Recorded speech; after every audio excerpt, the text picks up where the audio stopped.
If you're a working class person, neither of those parties represent us. Let's not kid ourselves. They find cultural issues to fight over to pretend that there's foundational differences. Which side are you on? Which side are you on? I'm excited to share this with you. It is an interview with David Van Deusen, who is the president of the Vermont Labor Federation. Very militant brother out there in Vermont who led a reform caucus. His slate won office. So he's been in office some time now as a reformer and is doing some really interesting things out there in Vermont that it made me want to talk to him. I just wanted to check in with him because I'm seeing some of the interesting work that they're doing, whether that's international solidarity work or back during the 2020 election. I know David was very forward thinking in terms of how unions should be responding and was very militant in how unions should be dealing with our democratic society and trying to preserve democracy. So yeah, I had a good conversation with David and look forward to sharing it with you guys. All right, folks, Adam Keller here with the Valley Labor Report. I'm excited about our next guest, one of the leaders of the labor movement in this country and president of the Vermont State Labor Council, David Van Deusen, elected to office in 2019 as part of the Progressive United Slate. He's a member of AFSCME Local 2413 in the Northeast Kingdom and serves on the Labor for Single Payer National Advisory Board and is a member of Labor Against Racism and War's National Representative Assembly. David's also a member of the Democratic Socialists of America and a past member of Anti-Racist Action. David, welcome to the show. Great to be here, Adam. Yeah, really appreciate it. And I've been seeing some of your work over the years as president. I know you have been quite vocal as a leader. Really appreciate all you've done for the movement. And I just wanted to start with an introduction. If you could just tell us about your story, what got you started in the labor movement, what's been your journey since then? Sure. Well, first, let me say I'm excited to be talking with some of our union brothers and sisters today in the South. My dad's side of the family is from Chattanooga, Tennessee. I've lived in Jacksonville. I've lived in New Orleans. So it's an absolute pleasure to kind of bring the conversation back home, so to speak.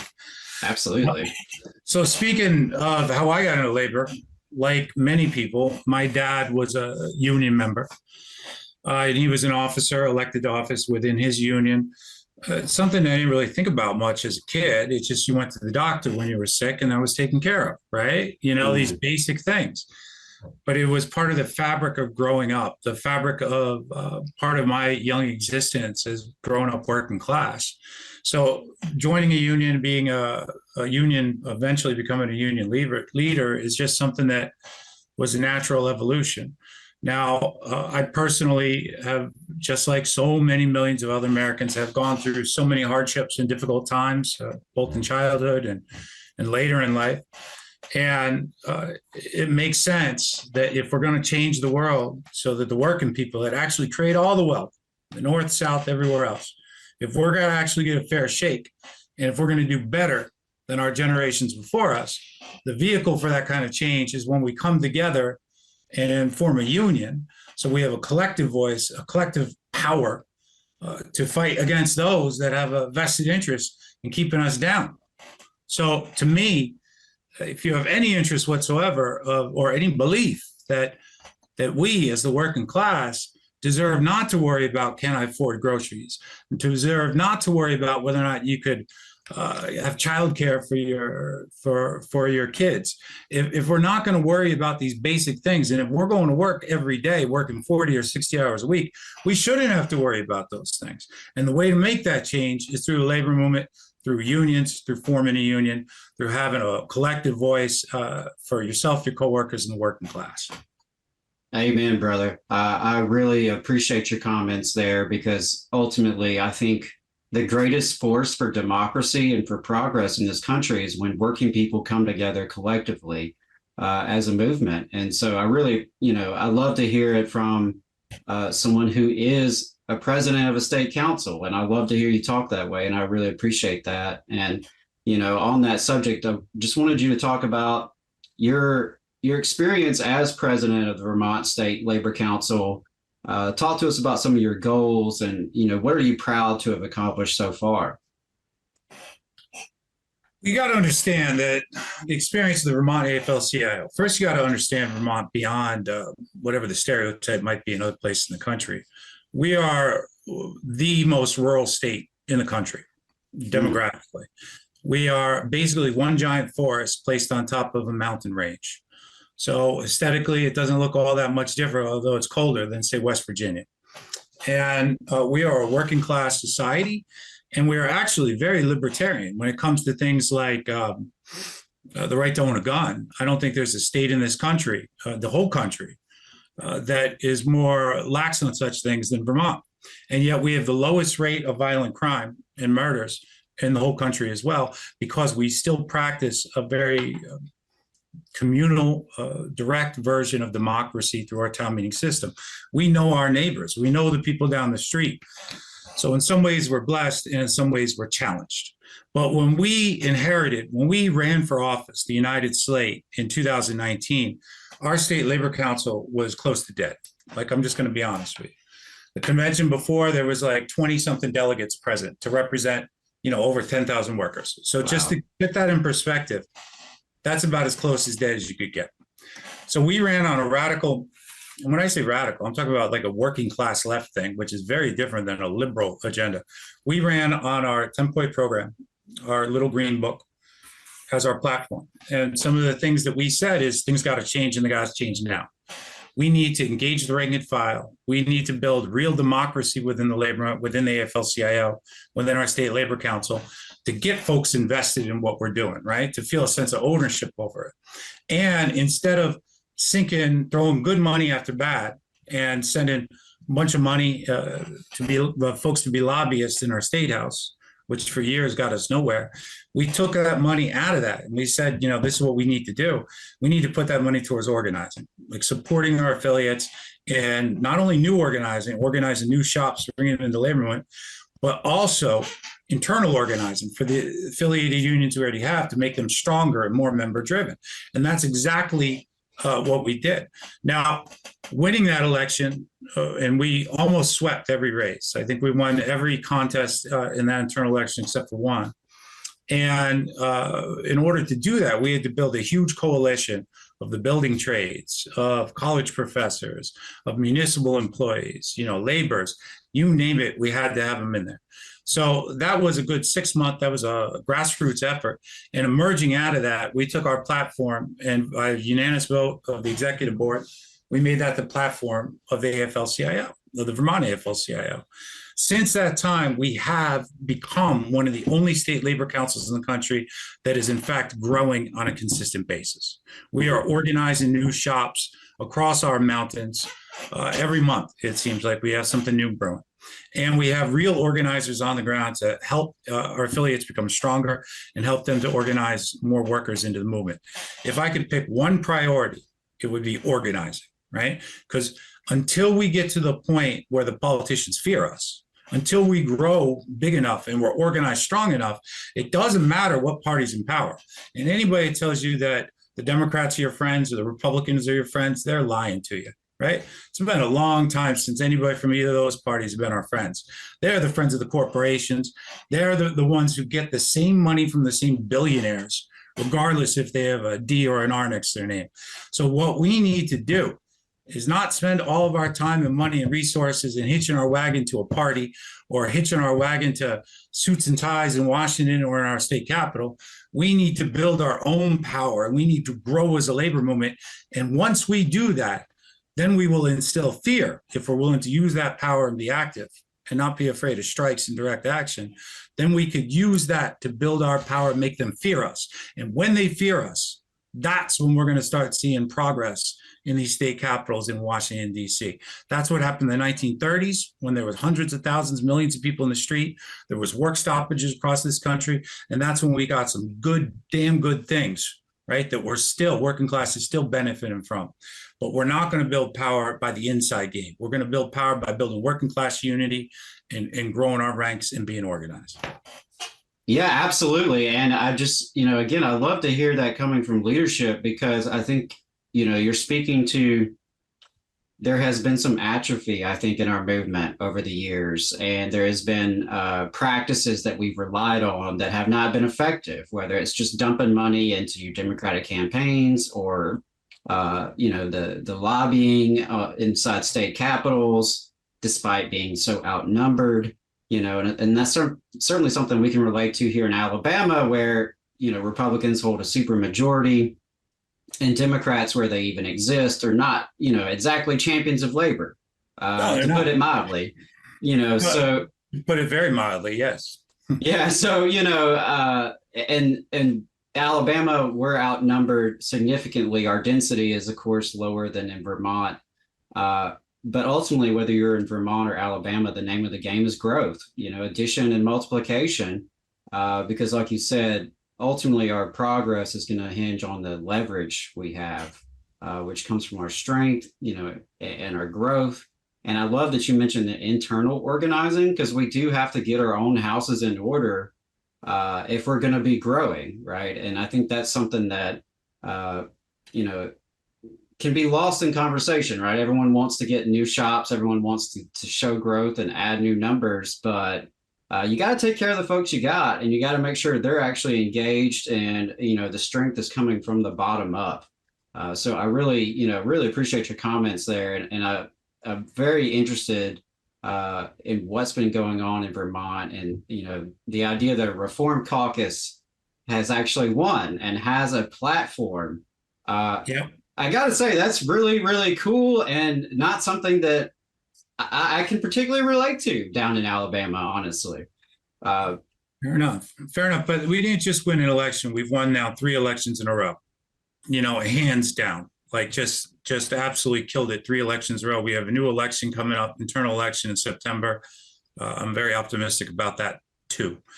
That said, look, when you said the Democrats aren't our friends, and you said you got 2/3 Republicans down there.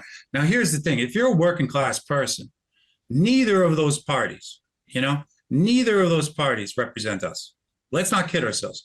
Right. They find cultural issues to fight over to pretend that there's foundational differences. Now, I'll grant you this. In the National Republican Party over the last few years, has become increasingly what I'm concerned as neo-fascist, right? That is a new direction. The traditional Republican Party is a very different beast entirely. But the Democrats, and I'm happy to talk about the Republicans, but the Democrats, if you want to see where they stand when push comes to shove, look no further than the crappy deal that Washington, D.C. pushed down throat of the rail workers this winter. Rail workers in this country, in unions, they get paid a good wage, 0 sick days. Can you imagine having 0 sick days, right? 0. In Vermont, a few years back, we passed a law saying everybody has to at least have a right to 5 sick days a year. Everybody, union, non-union, every single person, man and woman. But those folks have 0 sick days. And the Democratic Party lined up to shove down their throats and mandate that they're going to eat this bad deal and live with it for the next several years. And they took away their right to strike. And Joe Biden likes to get up in front of TV cameras and say he's the most pro-union president ever. Well, I got news for you. If that's the most pro-union president ever, one that takes the rights of thousands and thousands of rail workers to strike away from them and shoves down a deal with 0 sick days built in, well, then we're in real trouble. And that's why I say it's a waste of energy, it's a waste of time, and frankly, it's divisive for us to continue down this misguided road of getting behind Democrats just because they're not Republicans, right? But the Republicans are the enemy too. There has never been a time in history when working class people that work with their hands, right? When they are the friends and they are the allies and we have something in common with billionaires. I don't care what it is that you do at the end of the day when you go home, right? But you got nothing in common with the billionaire class, nothing. Right. And all they're trying to do is fool you and trick you and divide you so you don't figure out that shit, man, we could build our own power on our own, right? As a working class. And then we, not somebody else, not some high horse liberal somewhere, right? Disconnected from the working class, but we ourselves could decide our own fate. And we could decide what our agenda is. And that's part of what labor needs to do by building democracy within the labor movement. So it's actual rank and file folks, blue collar, white collar workers who define what our priorities are and not have them dictated to us from some person or entity or so-called leader or what have you from above. And that's what's going to get people active. That's what's going to get them involved, because they're going to feel ownership over those decisions. They're going to say, we're doing this because we decide this together. And then they're more likely to stand with you like a brother and sister to fight to see it through and win. But I can't say it enough. The Republicans and Democrats will never do the right thing until we make them fear us. Absolutely. Absolutely. And yeah, there's a couple of things you brought up there that I really appreciated. And one of them is that, democracy has muscles that we have to exercise. And so if we don't even have democracy within our own unions, how can we expect to, build a more democratic society outside of them? And so I think that's really, really important. But as you spoke to, the Democrats proclaim themselves to be friends of labor. Until it's actually time to be a friend, right? Until it's time to show up. It's one thing to say you support workers' rights to join a union, but what happens when there's union busting? Where are you? Just like, you can support the right to strike and, except, right? Terms and conditions apply. Except when it matters. Except when it matters. And, down here in Alabama, we had historic coal strike. Coal miners with the UMWA were on strike for nearly 2 years down in Brookwood, Alabama. And not a damn soul from the White House or the National Democratic Party bothered to say anything. I believe your senator, Bernie Sanders, was the only one out of all of them to mention this strike, to try to lift a finger to help these brothers and sisters who were fighting, finance capital at its worst. And well, keep in mind, Brother Sanders is not a member of the Democratic Party, right? Right. Now, he has been a friend of ours for decades, a solid friend. There's not a union member in the 13,500 union members in the AFL-CIO in Vermont. I don't think there's been one of them that's ever gone on strike that hasn't at some point walked the picket line with Bernie Sanders shoulder to shoulder. And we were in contact with his office during the betrayal of the Democratic Party to our rail workers. And he was fighting like hell on the Senate floor to get a better deal for him. But he is far and few between. 99% of all those other people up there, they could give a rat's ass, because at the end of the day, what they care about is those owners of those railroads. And you could extrapolate that to just about anything else. Now, you remember in the last election, in every election, they promised us the world, and they don't do anything, and the Republicans do that too. Donald Trump, we call folks down in New York up here, we call them flatlanders. I don't know what your term is, Yankee or something like that. But he's a flatlander New Yorker, billionaire, who's got nothing in common with us. The guy's a con man. He said he's going to make things great for working people. He seated a bunch of corporate assholes on the National Labor Relations Board that did horrible rulings against working people. His Supreme Court folks that he appointed took away union dues as a condition of employment for public sector workers. And he actively tried to take the voluntary of home healthcare providers across this country from paying any union dues at all, right? So that is one side of the betrayal. And the other side of the betrayal is the Democrats. When Obama and all the Democrats were in power, they said they were going to give us the Employee Free Choice Act, basically more democratic free way to join or start a union. That went nowhere with the Democrats in control of all branches in government. And this time around, Joe Biden and all of his buddies who are running for office said they were going to deliver on the PRO Act, which would be a far-reaching, very good piece of legislation that would empower unions and working class people to get a better deal in life. And that went exactly nowhere too. Because there's always going to be villains and there's always going to be foils who are bought off by the corporate interests from within that party and the Republicans to make sure that doesn't happen. But if they get scared of us, if they think that the only other option is something much more scary than some folks being angry, that's when they're going to start to make movements. And I think we also should consider the notion of starting another party, national party. I was But going to don't- ask you about that, actually. Yeah. I'm glad you brought that up. That wasn't on my list, but I'm, and I should provide you some context in terms of Alabama. Like I mentioned, it's dominated by the Republican Party. The Alabama Democratic Party is semi non-existent. I mean, it is not a functional, viable, legitimate political party. And that's before you even get into the actual content of their policies, which is not pro-worker. And so we're kind of, down here, a lot of activists are having these conversations like, should we start a new labor party in Alabama? Where do we go? How do we proceed with a coalition that can actually, build political progress for working people? I think the last time I saw an aspect of a Southern Democratic Party that seemed of interest, and I'm sure there's a downside to it too, but I find Huey Long down Louisiana to be a fascinating historical figure that did some good for the folks down Louisiana, no doubt about it, especially school children. But if you have a broken party that does not represent your interests and there isn't a functioning infrastructure in Alabama, why bother? Why put the energy into building a thing that already time and time again for 7 years has betrayed you? I would question the sanity of such a move. And I would suggest that looking at building a new labor third party option might be something to consider. Here in Vermont, we're one of the only states in the country that does have a real third party. The Lieutenant Governor is part of the Progressive Party. There's a caucus in the State House with senators and state reps from the Progressive Party. And they're essentially working class left party. They're pro-union party.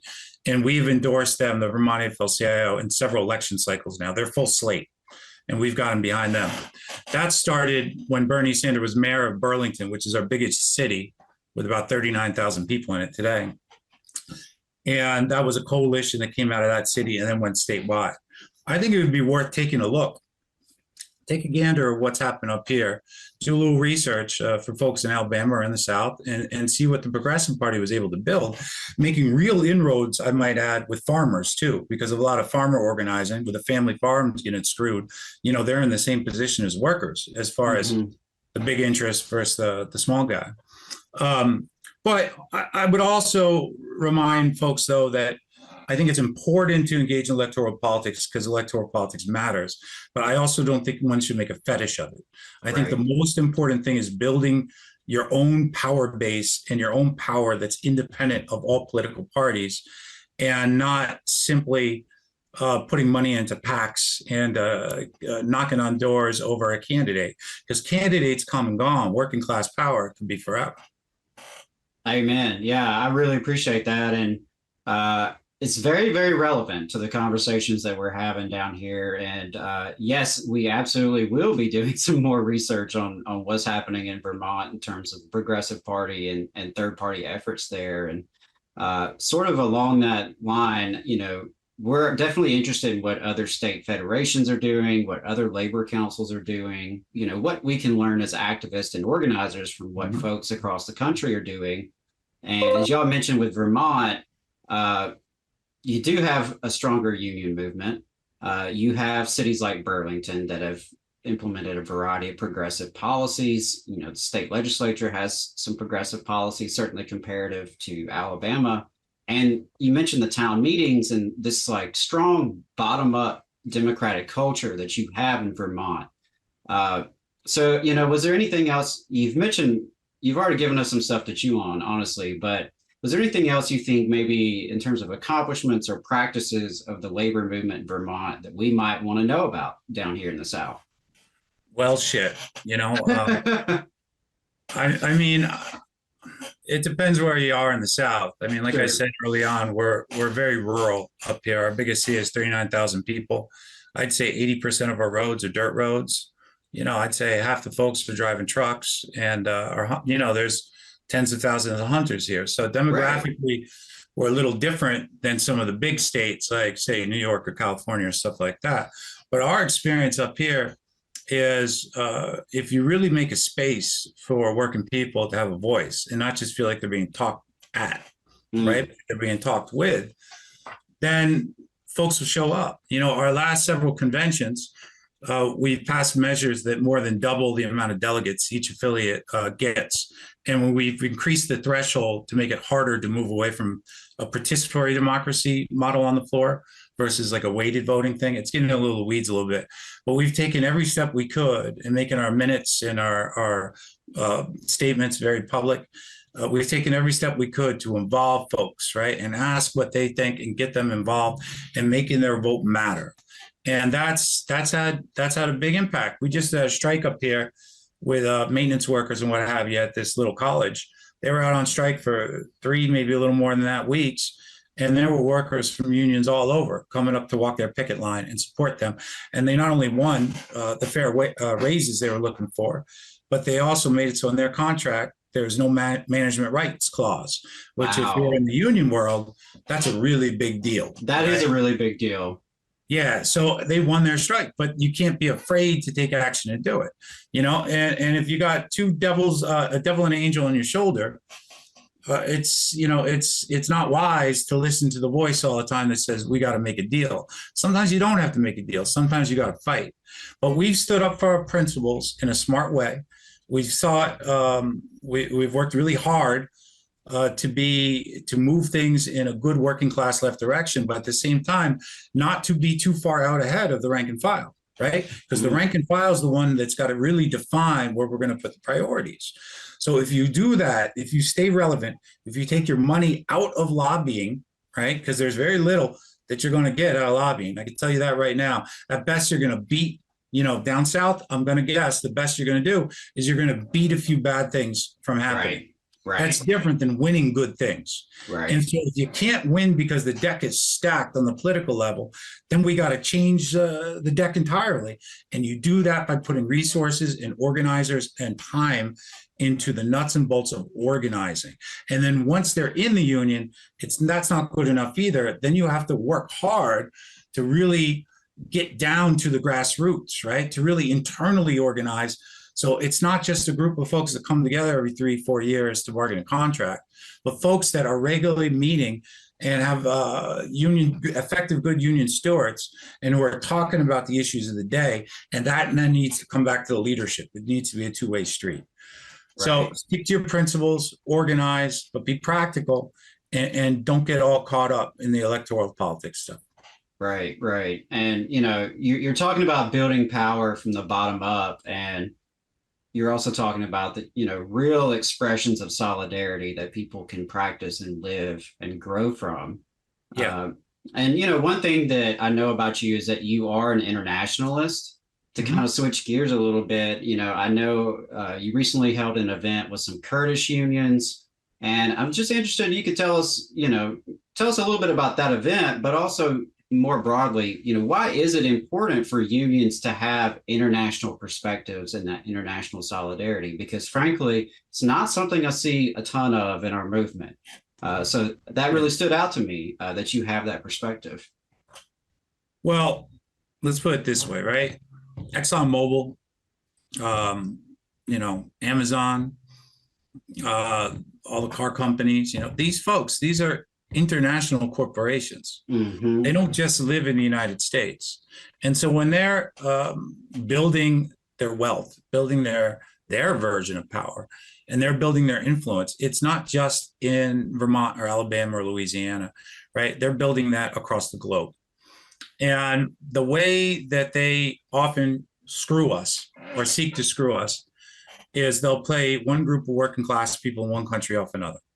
So our manufacturing jobs, right, under the Democratic leadership of Bill Clinton, right, they did screw us with NAFTA and all these terrible free trade agreements. But when that happened, the jobs went to Mexico, right? And then down in Mexico, where the unions are weak, and at the time, it's starting to change, but at the time were essentially government unions, weren't independent voices of labor. They were able to pay pennies on the dollar for the same labor down there they would up here. And as long as they could do that by moving jobs, be it to Asia or somewhere else, and they could just move them around to wherever it's cheapest, then your victories could be made asunder, right? Your victories, you could win a great contract one year, and then 10,000 jobs go overseas. So if we're going to beat capital, if we're going to beat the billionaires, if we're going to beat the corporations, which we will, we're only going to do that as an international working class, right? So that means if I'm a trade unionist here in Vermont, not only do I got to reach my hand down to Alabama and the South and Tennessee and Florida, right, to build solidarity among our states, but that means we also have to reach our hand out to working class people that are struggling just like we are to pay for a decent standard of living for their families in other places in the world. And we have to start to think in terms of global contracts. You know, it's not just good enough that we strive towards a livable wage in one place in the United States or in Europe, where it may be.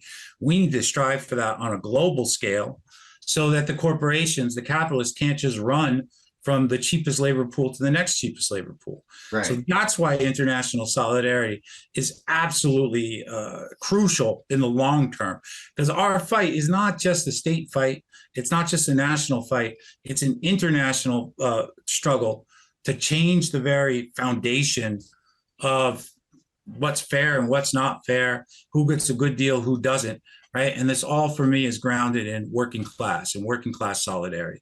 So that's why we do take interest in Vermont in the international politics. And that's why I think all good labor movements and unions should. Absolutely. Was there anything that really stood out about the Kurdish unions when you talked to them recently? Well, goddamn, a lot of people aren't going to know this because, look, Syria, they're in northeast part of Syria. It's not Europe. It's not North America. If this shit was going down in North America or Europe, it'd be the front page of the newspaper every day. What do you know about Syria? You know, there's some guy who's an asshole who's in charge over there, right? Everyone knows that. And then there's some crazy fundamentalists trying to kill everybody, right? That's kind of what people know. It's so much more than that. A third of the country, give or take, the folks rose up, the majority Kurds, right? But it's also Arabs and other folks there too. They rose up with guns, drove out ISIS, drove out those wingnuts, right? They're frankly fucking dangerous, drove them out. Nobody did it for them. They drove them out, right? And in its place, in the place of this terrible ideology, or for that matter, the quasi-dictatorship under Assad, they started to work a new society based on direct participatory democracy, secular. You know, it's not religious. Everybody's included, equal rights for women, all this shit. So can you imagine in the heart of the Middle East right now, there's a group of folks with rifles in their hand fighting day and night now against the Turks. The Turks, which are part of NATO invaded the northern part of the country. And these folks are fighting for a direct participatory democracy, which is not like a greatly empowered Vermont town meeting system of government.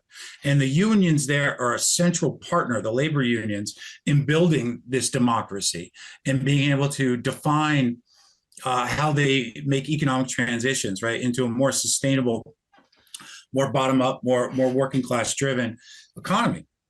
This is absolutely incredible. So this is on par with like the Spanish Civil War or the Paris Commune of 1871. This is maybe the most far-reaching revolutionary situation in the world in the last 50 years. And I think it behooves labor to lend solidarity. The unions out there reached out to us through a third party looking to build contacts with American labor unions.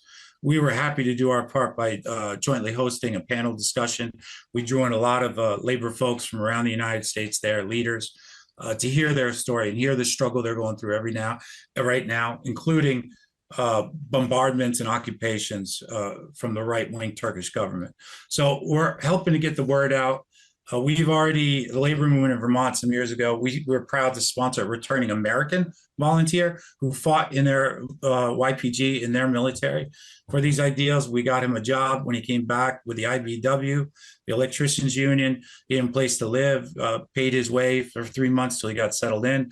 And we have an ongoing commitment that any American who returns after fighting the good fight over there, we're happy to hook them up, do our best to hook them up with a good union job and support them when they get back.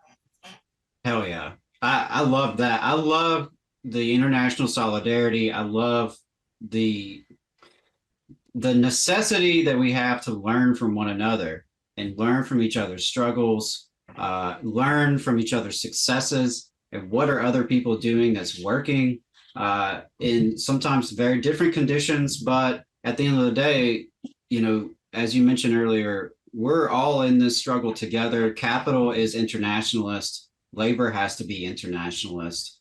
And so I really applaud you and the Vermont AFL-CIO for what y'all are doing on that, because, for me personally, I was politicized really in reaction to the Iraq War. As a millennial, like a lot of millennials, that's what really got me involved in politics was the war. And so, as I've gotten more into labor, I see that, a principled anti-war position or, a principled internationalist position is not always that common. And so, yeah, I really applaud you for what you're doing there, and definitely look forward to checking out more information there with the Kurdish unions. And I think it's fantastic.